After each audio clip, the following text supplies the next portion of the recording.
मुनिवरों ने कहा, हे राजन, जब सूर्य मकर राशि में प्रवेश करते हैं और पृथ्वी पर शीतलता के साथ साथ वैराग्य का संचार होता है, तब जो मास आता है वही माघ मास कहलाता है। ये मास केवल स्नान, दान और व्रत का ही नहीं, बल्कि अंतःकरण की जागृति का मास है। माघ मास में किया गया हर छोटा सा पुण्य भी अक्षय हो जाता है। जिस प्रकार थोड़ी सी अग्नि अंधकार को दूर कर देती है, उसी प्रकार माघ मास में किया गया संकल्प जन्म जन्मांतर के पापों को भस्म कर देता है।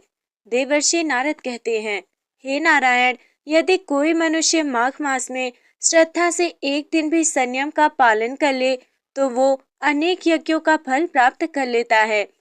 भक्तों, माघ मास में प्रातः ब्रह्म मुहूर्त में किया गया स्नान केवल शरीर की शुद्धि नहीं करता, बल्कि मन के विकार को धो देता है, अहंकार को शांत करता है, आत्मा को ईश्वर से जोड़ देता है।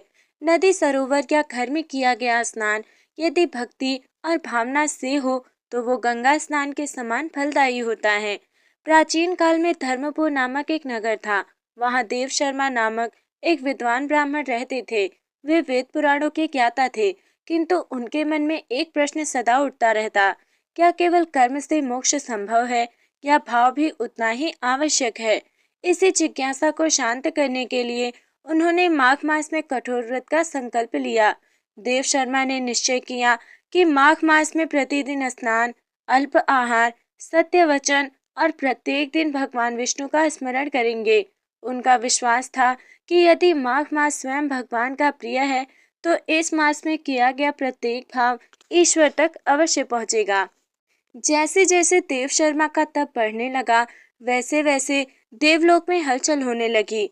इंद्र, वरुण, यम सब ये देखने लगे कि ये साधारण मनुष्य ऐसा कौन सा भाव लेकर बैठा है जो माघ मास की महिमा को जीवंत कर रहा है।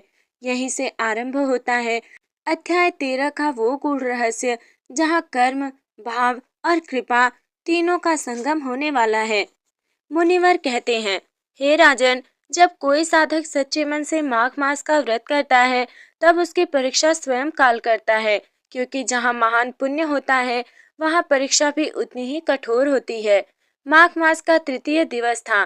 प्रातःकाल देव शर्मा ब्रह्म मुहूर्त में स्नान कर शीत से कांपते हुए भी मंत्रोच्चारण में लीन थे। तभी उनके द्वार पर एक वृद्ध अतिथि आ पहुंचा।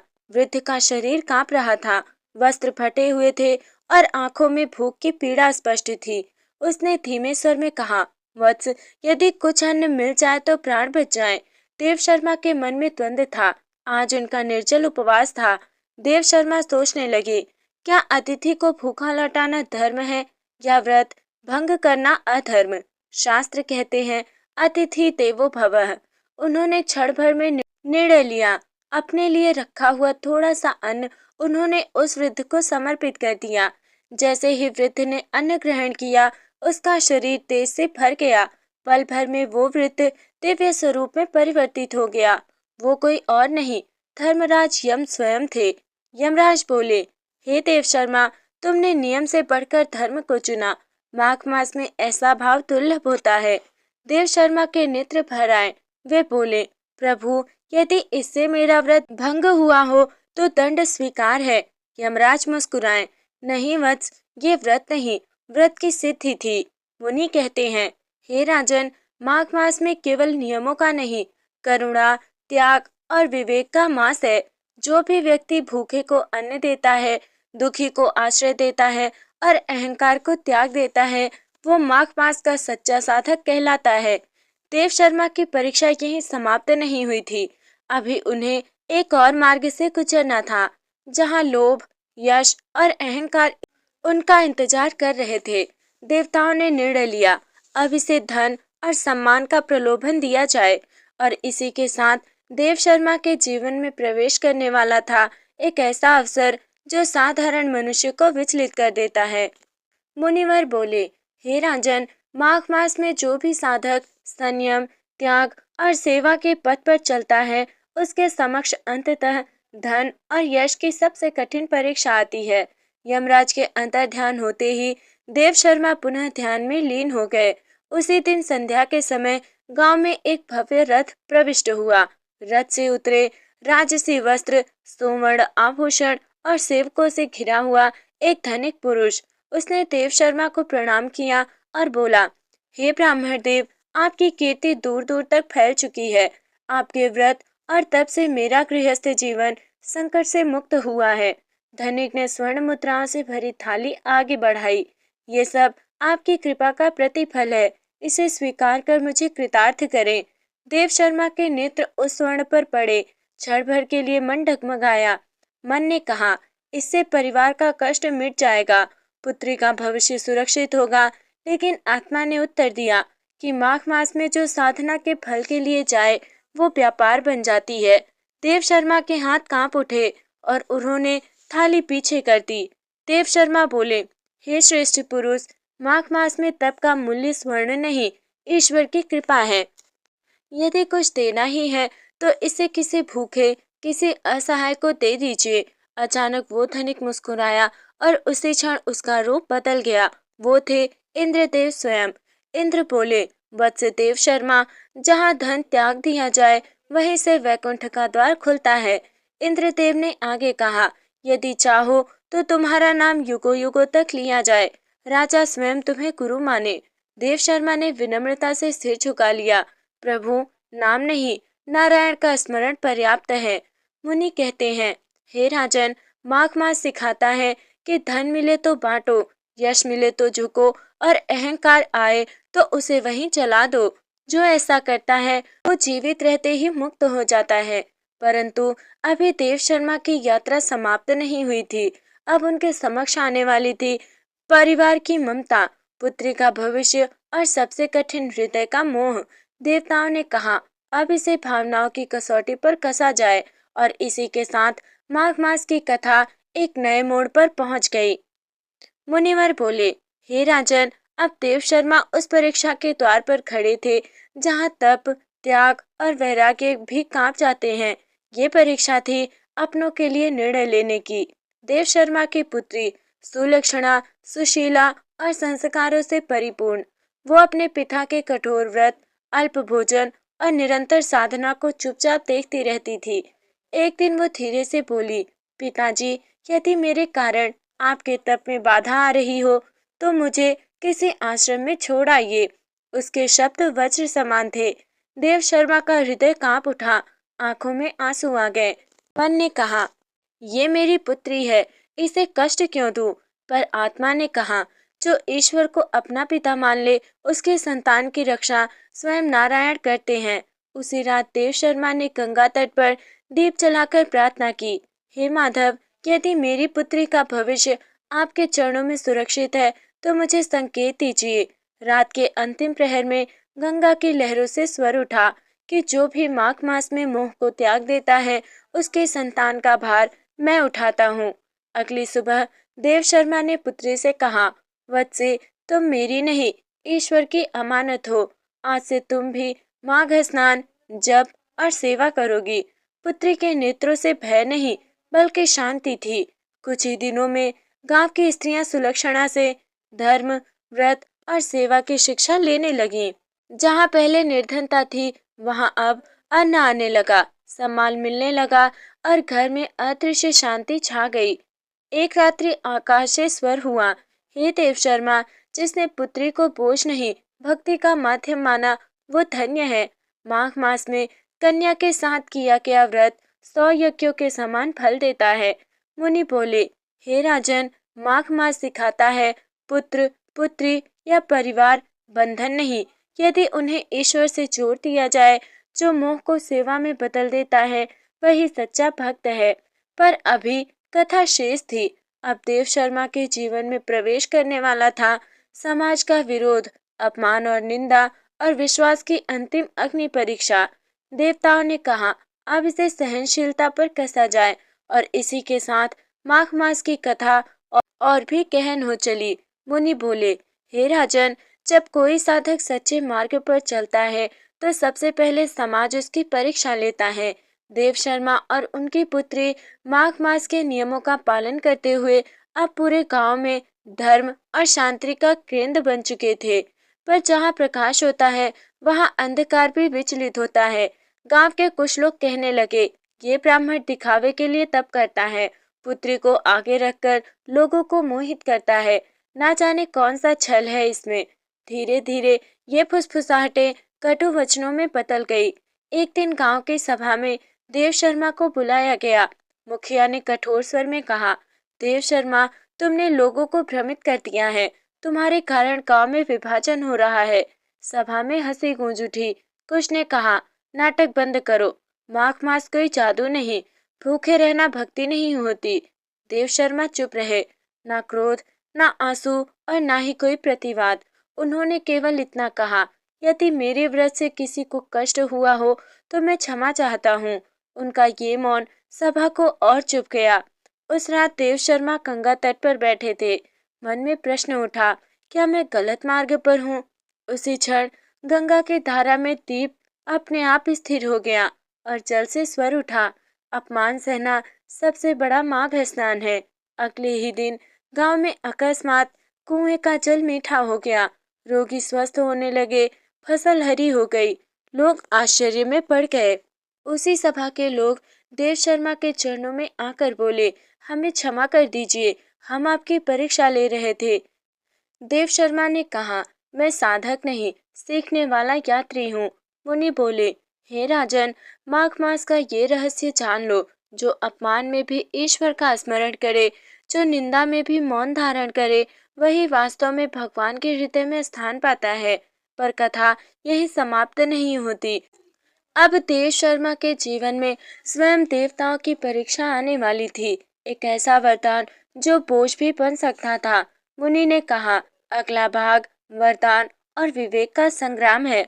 मुनि बोले, हे राजन, अपमान सहने वाला साधक अब देवताओं की दृष्टि में आता है, क्योंकि जहाँ मनुष्य रुक जाता है वहीं से देवताओं की परीक्षा आरंभ होती है।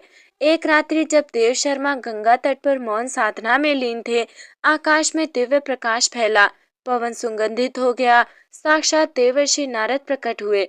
वीणा की मधुर ध्वनि के साथ बोले, देव शर्मा, तुम्हारी तपस्या, तुम्हारा धैर्य और तुम्हारा मौन देवताओं तक पहुंच चुका है। नारद जी बोले, तुम जो मांगो वो मिलेगा। ये सुनकर देव शर्मा का हृदय कांप उठा, क्योंकि वे जानते थे वरदान जितना मधुर होता है उतना ही भारी भी। देव शर्मा की पुत्री, जो समीप ही साधना कर रही थी, आगे आई और बोली, पिताजी, जो मांगे सोच समझ कर मांगिए। उसकी आंखों में ज्ञान की चमक थी। देव शर्मा के मन में अनेक विचार उठे, धन मांग लूं, विद्या मांग लूं, यश मांग लूं या मुक्ति। पर तुरंत ही माघ मास की साधना उन्हें स्मरण हो गई। गंगा की लहरों में चंद्रमा का प्रतिबिंब कांपा। देव शर्मा को लगा मानो गंगा कह रही हो, जो स्वयं को दे दे वही सब पा लेता है। देव शर्मा ने हाथ जोड़कर कहा, हे देवर्षि, मुझे कुछ भी नहीं चाहिए सिवाय इसके कि मेरे मन में कभी अहंकार ना आए और मैं हर परिस्थिति में ईश्वर को स्मरण करता रहूं। नारद जी मुस्कुराए। आकाश से स्वर गूंजा, तथास्तु। देवर्षि बोले, तुमने सबसे कठिन वरदान मांगा है, क्योंकि अहंकार का त्याग देवताओं के लिए भी कठिन है। नारद जी ने कहा, तुम्हारा जीवन दूसरों के लिए प्रेरणा बन जाएगा। तुम्हारा नाम भले न लिखा जाए, पर तुम्हारा कर्म अमर रहेगा। उस दिन से देव शर्मा के पास आने वाले लोगों की संख्या बढ़ने लगी, पर वे स्वयं को और छोटा मानने लगे। उनकी पुत्री गांव की कन्याओं को धर्म सिखाने लगी। मुनि बोले, हे राजन, माघ मास का छठा रहस्य सुनो। जो वरदान छोड़ देता है वही वरदान बन जाता है। पर कथा यही नहीं रुकती। अब एक ऐसी परीक्षा आने वाली है जिसमें लोभ स्वयं साधक के द्वार पर आएगा। मुनि ने कहा, अगला भाग लोभ और त्याग का संग्राम है। मुनि बोले, हे राजन, ये मत समझना कि वरदान के बाद परीक्षाएं समाप्त हो जाती हैं। सत्य तो ये है कि वरदान के बाद ही सबसे कठिन परीक्षा आती है। एक शीतल रात्रि थी। माघ मास की ठंडी हवा हड्डियों तक उतर रही थी। देव शर्मा अपने कुटीर के बाहर दीपक जलाकर ध्यान में बैठे थे। अचानक हवा रुक गई। दीपक की लौ कांपने लगी। ये साधारण संकेत नहीं था। कुटीर के द्वार पर एक अत्यंत भव्य पुरुष खड़ा था। रेशमी वस्त्र, स्वर्ण आभूषण, नेत्रों में चकाचौंध। उसने मधुर स्वर में कहा, महर्षि, मैं दूर देश से आया हूँ, शरण चाहता हूँ। देव शर्मा ने बिना प्रश्न किए उसे भीतर बुला लिया। उनकी पुत्री ने थोड़ा अन्न और गुनगुना जल दिया। अतिथि मुस्कुराया, पर उस मुस्कान में कुछ ऐसा था जो आंखों से नहीं, मन से देख जाता है, मन से देखा जाता है। भोजन के बाद अतिथि बोला, महर्षि, मैं आपकी तपस्या से अत्यंत प्रभावित हूँ। फिर उसने अपने वस्त्रों के भीतर से एक थैली निकाली। सोने की चमक से कुटीर चमका उठी। अतिथि बोला, ये स्वर्ण आपके लिए है। इससे आपका जीवन सरल हो जाएगा, आपकी पुत्री का भविष्य सुरक्षित हो जाएगा। देव शर्मा का हृदय एक क्षण को कांपा, क्योंकि ये लोभ नहीं, कर्तव्य का रूप लेकर आया था। पुत्री ने अपने पिता की ओर देखा, कुछ नहीं बोली, पर उसकी आंखें कह रही थी, निर्णय आपका है, पर परिणाम भी। देव शर्मा ने आंखें मूंद ली। उन्हें नारद जी के शब्द स्मरण हो गए, अहंकार और लोभ सबसे सूक्ष्म होते हैं। गंगा की लहरों की ध्वनि उनके कानों में गूंजी। देव शर्मा ने शांत स्वर में कहा, हे अतिथि, मैं आपका आभार मानता हूँ, पर जो आवश्यकता से अधिक है वही बंधन बनता है। उन्होंने थैली वापस कर दी। अचानक वो अतिथि तेज प्रकाश में बदल गया। क्षण भर में वो साक्षात देवता प्रकट हुआ। आकाश से स्वर गूंजा, धन्य हो देव शर्मा, तुमने वही किया जो बड़े बड़े तपस्वी नहीं कर पाते। मुनि बोले, हे राजन, माघ मास का 7वां रहस्य जान लो। लोभ तब सबसे खतरनाक होता है जब वो कर्तव्य का रूप धारण कर ले। पर ये अंत नहीं, अब एक ऐसी घटना घटेगी जिससे पूरा काम हिल उठेगा। मुनि ने कहा, अगला भाग अपयश, अफवाह और सत्य की अग्नि का है। मुनि बोले, हे राजन, जिसने लोभ को त्यागा, अब उसके लिए अपयश की परीक्षा निश्चित थी, क्योंकि सत्य का मार्ग हमेशा सम्मान से नहीं, अपमान से होकर गुजरता है। अगली ही सुबह गांव के गलियों में धीरे धीरे बातें फैलने लगी। कोई कहता, देव शर्मा ने किसी धनी अतिथि को अपमानित कर दिया। कोई जोड़ता, अवश्य ही उन्हें दान से घृणा है। सत्य का रूप विकृत होकर अफवाह बन गया। गांव के कुछ लोग देव शर्मा के कुटीर के बाहर एकत्र हो गए। उनकी वाणी में आक्रोश था और आंखों में संदेह था। एक व्यक्ति बोला, महर्षि कहलाते हो, पर दान ठुकरा दिया। दूसरा बोला, क्या तपस्या अहंकार बन गई है? देव शर्मा कुछ नहीं बोले। वे जानते थे, जो सत्य है वो शोर नहीं मचाता। उनकी पुत्री उनके समीप ही खड़ी थी। उसके हृदय में पीड़ा थी, पर मुख पर धैर्य था। रात्रि में पुत्री बोली, पिताजी, क्या सत्य इतना कठोर होता है कि लोग उसे समझ ना सके? देव शर्मा ने उसके मस्तक पर हाथ रखा। उन्होंने कहा, पुत्री, सत्य दीपक की तरह है, जो पास आता है प्रकाश पाता है, जो दूर रहता है अंधकार में शोर मचाता है। कुछ दिनों बाद गांव में सभा बुलाई गई। देव शर्मा को अपने निर्णय का उत्तर देने बुलाया गया। सभा में वही अतिथि भी उपस्थित था, जो अब साधारण मनुष्य के रूप में था। सभा के मध्य वो व्यक्ति बोला, ग्रामवासियों, मैं स्वयं साक्षी हूँ। देव शर्मा ने मुझे अपमानित नहीं, बल्कि धर्म का पाठ पढ़ाया। सभा स्तब्ध रह गई। वो व्यक्ति आकाश की ओर देख नतमस्तक हुआ। क्षण भर में देव गंधर्वों की दिव्य ध्वनि गूंजी। लोग समझ गए, जिसे हम दोषी समझा वही सबसे शुद्ध था। मुनि बोले, हे राजन, माघ मास का 8वां रहस्य जान लो। सत्य को पहले अपयश सहना पड़ता है, तभी वो लोक का पथ प्रदर्शक बनता है। पर कथा अभी समाप्त नहीं। अब आएगा विश्वास की अंतिम परीक्षा, जहाँ अपने ही सामने खड़े होंगे। मुनि ने कहा, अगला भाग आत्मसंदेह और अंतिम दृढ़ता का है। मुनि बोले, हे राजन, यदि बाहरी निंदा सह ली जाए तो समझो साधना की पहली सीढ़ी पार हो गई। पर जब स्वयं का मन प्रश्न करने लगे, तब साधक की वास्तविक परीक्षा होती है। उस रात देव शर्मा अपने कुटीर में दीपक के सामने मौन बैठे थे। बाहर माघ मास की ठंडी हवा और भीतर अशांत मन था।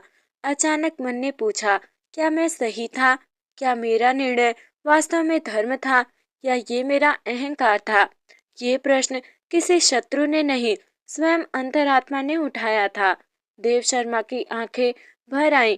वे बोले, यदि मेरा निर्णय किसी को दुख दे गया हो तो क्या मैं दोषी हूँ? मन चुप नहीं हुआ। तभी उन्हें स्मरण हुआ गुरु का वचन, जब निर्णय ईश्वर को साक्षी रखकर लिया जाए तब परिणाम की चिंता मत करना। उसी रात्रि उनकी पुत्री ने एक स्वप्न देखा।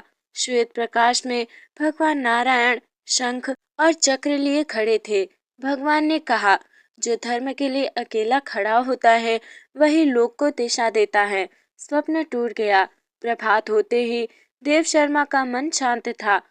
आत्मसंदेह अब आत्मविश्वास में परिवर्तित हो चुका था। उन्होंने कहा, यदि समस्त लोग मेरे विरुद्ध भी हो जाएं, तो भी मैं धर्म नहीं छोड़ूंगा। मुनि बोले, हे राजन, माघ मास का 9वां रहस्य सुनो। साधना का सबसे बड़ा शत्रु बाहरी नहीं, भीतर का डगमगाता विश्वास होता है। अब कथा अपने अंतिम चरण में प्रवेश करेगी, जहाँ ईश्वर स्वयं प्रकट होंगे। अगला भाग है दिव्य साक्षात्कार और वरदान का। मुनि बोले, हे राजन, जब साधक आत्मसंदेह, लोक निंदा और मन के संघर्ष को पार कर लेता है, तब ईश्वर केवल स्मरण में नहीं, साक्षात अनुभव में आते हैं। उस दिन माघ मास का प्रभात कुछ विशेष था।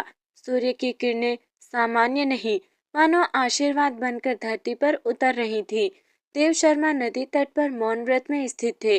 अचानक नदी की लहरें स्थिर हो गईं, वायु रुक गई और एक दिव्य सुगंध चारों दिशाओं में फैल गई। देव शर्मा की आंखों के सामने एक तेजस्वी प्रकाश प्रकट हुआ। धीरे धीरे उस प्रकाश से भगवान श्रीहरि प्रकट हुए। पीतांबर धारण किए, हाथों में शंख, चक्र, गदा और पद्म लिए। देव शर्मा भूमि पर गिर पड़े। अश्रुओं से भरे नेत्रों से बोले, प्रभु, यदि मेरे व्रत, तप और त्याग में कोई त्रुटि हुई हो तो क्षमा करें। भगवान मुस्कुराए और बोले, हे ब्राह्मण, माघ मास में जो निस्वार्थ भाव से धर्म का पालन करता है, उसका मैं स्वयं रक्षक बनता हूँ। भगवान ने वर दिया, तुम्हारा कुल कभी धर्महीन नहीं होगा। तुम्हारी कथा युगों तक माघ मास में सुनाई जाएगी। भगवान अंतर ध्यान हो गए, पर देव शर्मा के जीवन में सब कुछ बदल चुका था। जो उन्हें तिरस्कार करते थे, अब श्रद्धा से नतमस्तक थे। मुनि बोले, हे राजन, माघ मास का अंतिम रहस्य सुनो। ईश्वर धन से नहीं, धैर्य, धर्म और विश्वास से प्रसन्न होते हैं। तो हे प्रिय भक्तजनों, आज आपने माघ मास की दिव्य कथा अध्याय 13 का श्रवण किया। ये कथा हमें ये सिखाती है कि जब मन शुद्ध हो, जब भाव निष्कलंक हो और जब श्रद्धा अडिग हो, तब ईश्वर स्वयं साधक के जीवन में प्रकट हो जाते हैं। माघ मास केवल एक महीना नहीं, यह आत्मा के शुद्धिकरण का पर्व है।